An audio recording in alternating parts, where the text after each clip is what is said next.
Welcome and thank you for stopping by Sheila's Audiobooks, and I am Sheila. This recording is coming from South Texas. All stories on this recording are in the public domain per United States copyright law.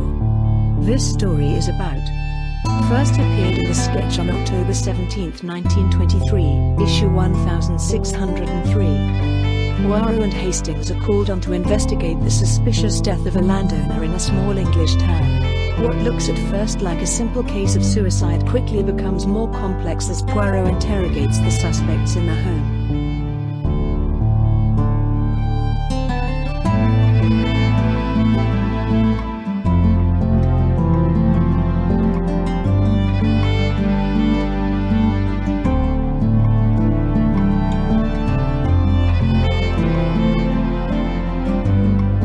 The Market Basing Mystery.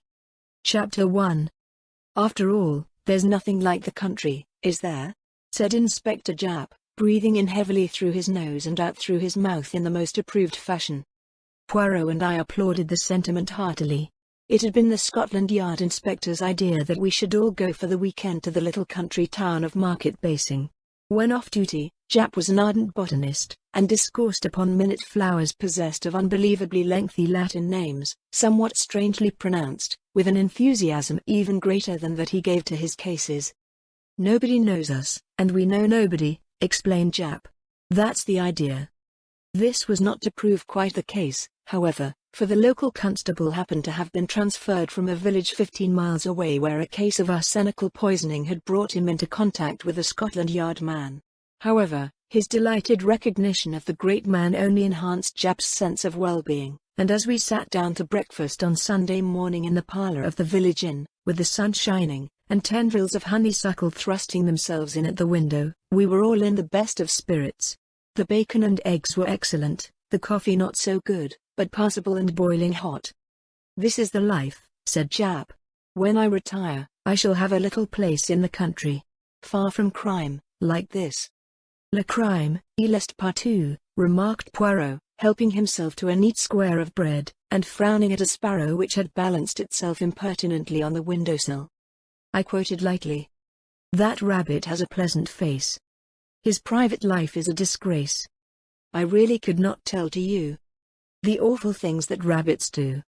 "Lord," said Japp, stretching himself backward, "I believe I could manage another egg, and perhaps a rasher or two of bacon. What do you say, Captain?" "I'm with you," I returned heartily. "What about you, Poirot?" Poirot shook his head. "One must not so replenish the stomach that the brain refuses to function," he remarked. "I'll risk replenishing the stomach a bit more," laughed Japp. "I take a large size in stomachs, and by the way, you're getting stout yourself, Poirot. Here, miss eggs and bacon twice." At that moment, however, an imposing form blocked the doorway. It was Constable Pollard. "I hope you'll excuse me troubling the inspector, gentlemen, but I'd be glad of his advice." "I'm on holiday," said Japp hastily. "No work for me. What is the case?" "Gentleman up at Lee House shot himself, through the head." "Well, they will do it," said Japp prosaically. "Debt, or a woman, I suppose. Sorry I can't help you, Pollard." "The point is," said the constable, "that he can't have shot himself. Leastways, that's what Dr. Giles says." Japp put down his cup. "Can't have shot himself? What do you mean?" "That's what Dr. Giles says," repeated Pollard. "He says it's plumb impossible. He's puzzled to death, the door being locked on the inside and the windows bolted, but he sticks to it that the man couldn't have committed suicide." That settled it. The further supply of bacon and eggs was waved aside, and a few minutes later we were all walking as fast as we could in the direction of Lee House, Japp eagerly questioning the constable. The name of the deceased was Walter Prothero. He was a man of middle age and something of a recluse. He had come to Market Basing 8 years ago and rented Lee House, a rambling, dilapidated old mansion fast falling into ruin. He lived in a corner of it, his wants attended to by a housekeeper whom he had brought with him. Miss Clegg was her name, and she was a very superior woman and highly thought of in the village. Just lately Mr. Prothero had had visitors staying with him, a Mr. and Mrs. Parker from London. This morning, unable to get a reply when she went to call her master, and finding the door locked, Miss Clegg became alarmed, and telephoned for the police and the doctor. Constable Pollard and Dr. Giles had arrived at the same moment. Their united efforts had succeeded in breaking down the oak door of his bedroom. Mr. Prothero was lying on the floor, shot through the head, and the pistol was clasped in his right hand. It looked a clear case of suicide. After examining the body, however, Dr. Giles became clearly perplexed, and finally he drew the constable aside, and communicated his perplexities to him, whereupon Pollard had at once thought of Jap. Leaving the doctor in charge, he had hurried down to the inn. By the time the constable's recital was over, we had arrived at Lee House, a big, desolate house surrounded by an unkempt, weed-ridden garden. The front door was open, and we passed at once into the hall and from there into a small morning room whence proceeded the sound of voices. 4 people were in the room, a somewhat flashily dressed man with a shifty, unpleasant face to whom I took an immediate dislike, a woman of much the same type, though handsome in a coarse fashion, another woman dressed in neat black who stood apart from the rest, and whom I took to be the housekeeper, and a tall man dressed in sporting tweeds, with a clever, capable face, and who was clearly in command of the situation. "Dr. Giles," said the constable, "this is Detective Inspector Japp of Scotland Yard, and his 2 friends." The doctor greeted us and made us known to Mr. and Mrs. Parker. Then we accompanied them upstairs. Pollard, in obedience to a sign from Japp, remained below, as it were on guard over the household. The doctor led us upstairs and along a passage. A door was open at the end, splinters hung from the hinges, and the door itself had crashed to the floor inside the room. We went in. The body was still lying on the floor. Mr. Prothero had been a man of middle age, bearded, with hair grey at the temples. Japp went and knelt by the body. "Why couldn't you leave it as you found it?" he grumbled. The doctor shrugged his shoulders. "We thought it a clear case of suicide." Said Japp. "Bullet entered the head behind the left ear." "Exactly," said the doctor. "Clearly impossible for him to have fired it himself. He'd have had to twist his hand right round his head. It couldn't have been done." "Yet you found a pistol clasped in his hand? Where is it, by the way?" The doctor nodded to the table. "But it wasn't clasped in his hand," he said. "It was inside the hand, but the fingers weren't closed over it." "Put there afterwards," said Japp, "that's clear enough. He was examining the weapon. 1 cartridge fired. We'll test it for fingerprints, but I doubt if we'll find any but yours, Dr. Giles. How long has he been dead?" "Some time last night. I can't give the time to an hour or so, as those wonderful doctors in detective stories do. Roughly, he's been dead about 12 hours. So far, Poirot had not made a move of any kind. He had remained by my side, watching Japp at work and listening to his questions. Only, from time to time, he had sniffed the air very delicately, and as if puzzled. I too had sniffed, but could detect nothing to arouse interest. The air seemed perfectly fresh and devoid of odor. And yet, from time to time, Poirot continued to sniff it dubiously, as though his keener nose detected something I had missed. Now, as Japp moved away from the body, Poirot knelt down by it. He took no interest in the wound. I thought at first that he was examining the fingers of the hand that had held the pistol, but in a minute I saw that it was a handkerchief carried in the coat sleeve that interested him. Mr. Prothero was dressed in a dark grey lounge suit. Finally Poirot got up from his knees, but his eyes still strayed back to the handkerchief as though puzzled. Japp called to him to come and help to lift the door. Seizing my opportunity, I too knelt down, and taking the handkerchief from the sleeve, scrutinized it minutely.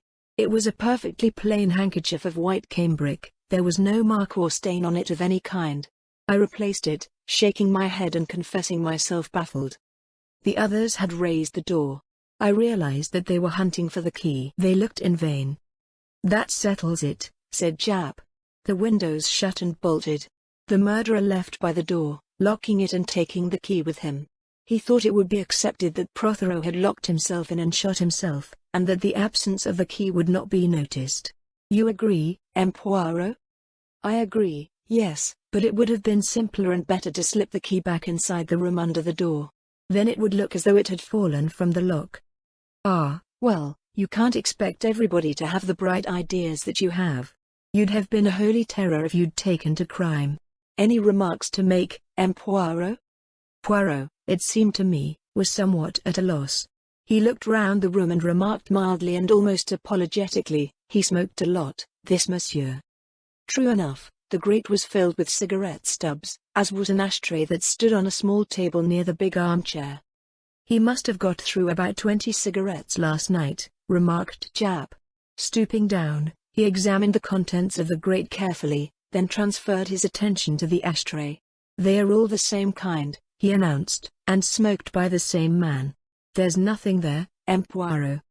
"I did not suggest that there was," murmured my friend.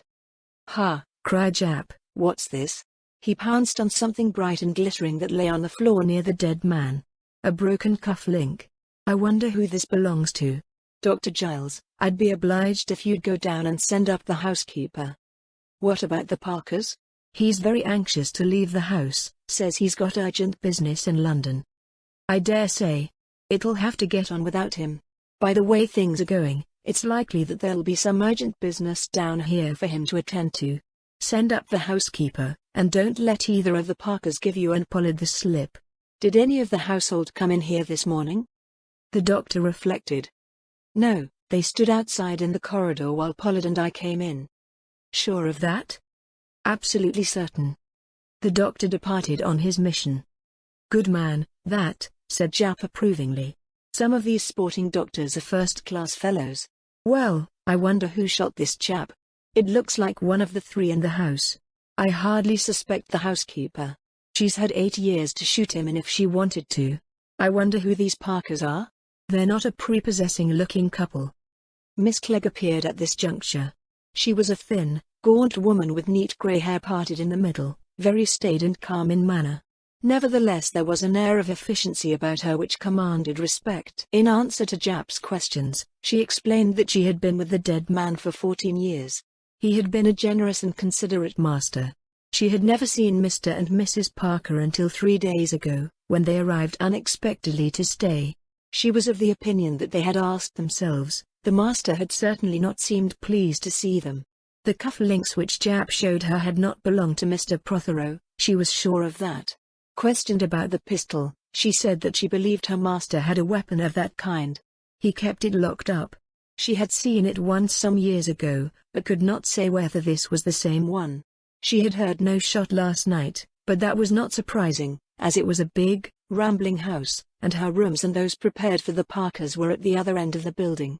She did not know what time Mr. Prothero had gone to bed. He was still up when she retired at 9:30. It was not his habit to go at once to bed when he went to his room. Usually he would sit up half the night, reading and smoking. He was a great smoker. Then Poirot interposed a question. "Did your master sleep with his window open or shut, as a rule?" Miss Clegg considered. "It was usually open, at any rate at the top. Yet now it is closed. Can you explain that?" "No, unless he felt a draught and shut it." Jap asked her a few more questions and then dismissed her. Next he interviewed the Parkers separately. Mrs. Parker was inclined to be hysterical and tearful. Mr. Parker was full of bluster and abuse. He denied that the cufflink was his, but as his wife had previously recognized it, this hardly improved matters for him, and as he had also denied ever having been in Prothero's room, Jap considered that he had sufficient evidence to apply for a warrant. Leaving Pollard in charge, Jap bustled back to the village and got into telephonic communication with headquarters. Poirot and I strolled back to the inn. "You are unusually quiet," I said. "Doesn't the case interest you?" "Au contraire, it interests me enormously. But it puzzles me also." "The motive is obscure," I said thoughtfully, "but I am certain that Parker's a bad lot. The case against him seems pretty clear but for the lack of motive, and that may come out later." "Nothing struck you as being especially significant, although overlooked by Jap?" I looked at him curiously. "What have you got up your sleeve, Poirot?" "What did the dead man have up his sleeve?" "Oh, that handkerchief." "Exactly, that handkerchief." "A sailor carries his handkerchief in his sleeve," I said thoughtfully. "An excellent point, Hastings, though not the one I had in mind." "Anything else?" "Yes, over and over again I go back to the smell of cigarette smoke." "I didn't smell any," I cried wonderingly. "No more did I, cher ami." I looked earnestly at him. It is so difficult to know when Poirot is pulling one's leg, but he seemed thoroughly in earnest and was frowning to himself. Chapter 2. The inquest took place 2 days later. In the meantime, other evidence had come to light. A tramp had admitted that he had climbed over the wall into the Lee House garden, where he often slept in a shed that was left unlocked. He declared that at 12 o'clock he had heard 2 men quarreling loudly in a room on the first floor. One was demanding a sum of money, the other was angrily refusing. Concealed behind a bush, he had seen the 2 men as they passed and repassed the lighted window. One he knew well as being Mr. Poirot, the owner of the house, the other he identified positively as Mr. Parker. It was clear now that the Parkers had come to Lee House to blackmail Poirot, and when later it was discovered that the dead man's real name was Wendover, and that he had been a lieutenant in the Navy and had been concerned in the blowing up of the first-class cruiser Mary Thought, in 1910, the case seemed to be rapidly clearing. It was supposed that Parker, cognizant of the part Wendover had played, had tracked him down and demanded hush money which the other refused to pay. In the course of the quarrel, Wendover drew his revolver, and Parker snatched it from him and shot him, subsequently endeavoring to give it the appearance of suicide. Parker was committed for trial, reserving his defense. We had attended the police court proceedings. As we left, Poirot nodded his head. "It must be so," he murmured to himself. "Yes, it must be so. I will delay no longer." He went into the post office, and wrote off a note which he dispatched by special messenger. I did not see to whom it was addressed. Then we returned to the inn where we had stayed on that memorable weekend. Poirot was restless, going to and from the window. "I await a visitor," he explained. "It cannot be, surely it cannot be that I am mistaken? No, here she is." To my utter astonishment, in another minute Miss Clegg walked into the room. She was less calm than usual, and was breathing hard as though she had been running. I saw the fear in her eyes as she looked at Poirot. "Sit down, mademoiselle," he said kindly. I guessed rightly, did I not? For answer she burst into tears. "Why did you do it?" asked Poirot gently. "Why? I loved him so," she answered. "I was nursemaid to him when he was a little boy. Oh, be merciful to me. I will do all I can. But you understand that I cannot permit an innocent man to hang, even though he is an unpleasing scoundrel." She sat up and said in a low voice, "Perhaps in the end I could not have, either. Do whatever must be done." Then, rising, she hurried from the room. "Did she shoot him?" I asked, utterly bewildered. Poirot smiled and shook his head. "He shot himself. Do you remember that he carried his handkerchief in his right sleeve? That showed me that he was left-handed. Fearing exposure, after his stormy interview with Mr. Parker, he shot himself. In the morning Miss Clegg came to call him as usual and found him lying dead. As she has just told us, she had known him from a little boy upward, and was filled with fury against the Parkers, who had driven him to this shameful death. She regarded them as murderers, and then suddenly she saw a chance of making them suffer for the deed they had inspired. She alone knew that he was left-handed. She changed the pistol to his right hand, closed and bolted the window, dropped the bit of cuff-link she had picked up in one of the downstairs rooms, and went out, locking the door and removing the key. "Poirot," I said, in a burst of enthusiasm, "you are magnificent. All that from the one little clue of the handkerchief. And the cigarette smoke. If the window had been closed, and all those cigarettes smoked, the room ought to have been full of stale tobacco. Instead, it was perfectly fresh, so I deduced at once that the window must have been open all night, and only closed in the morning, and that gave me a very interesting line of speculation. I could conceive of no circumstances under which a murderer could want to shut the window. It would be to his advantage to leave it open and pretend that the murderer had escaped that way, if the theory of suicide did not go down. Of course, the tramp's evidence, when I heard it, confirmed my suspicions. He could never have overheard that conversation unless the window had been open." "Splendid," I said heartily. "Now, what about some tea?" "Spoken like a true Englishman," said Poirot with a sigh. "I suppose it is not likely that I could obtain here a glass of syrup?"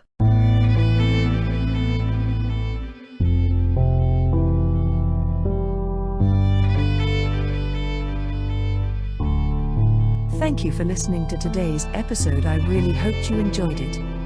There will be more to come. Please subscribe not to miss out on what is next.